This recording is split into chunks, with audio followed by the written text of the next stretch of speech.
magandang tanghali. Kain na tayo.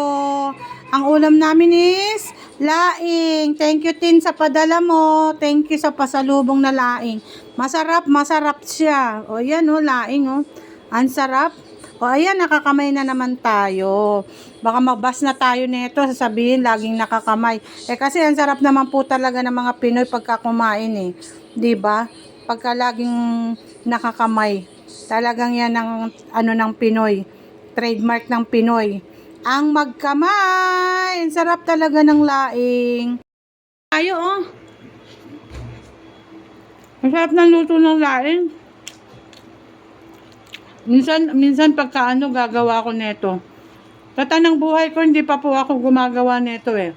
Sila, yung magulang ko lang po, yung parents ko, gumagawa ng laing, masarap din sila.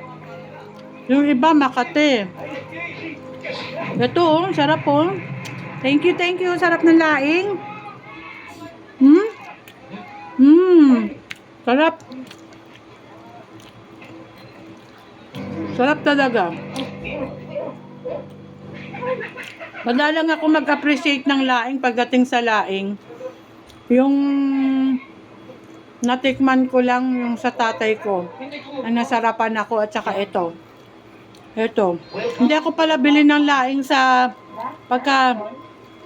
bawa sa kantin-kantin kasi hindi nakukuha yung lasa na gusto ko.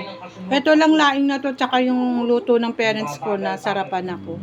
Ayoko yung tuyot na tuyot. Pero to ang sarap, oh. Kain tayo! Lunch tayo! Sarap ng nakakamay. Hi, thank you Lord. Thank you sa pagkain. Thank you everyday. Naway lagi tayong malusog. Thank you.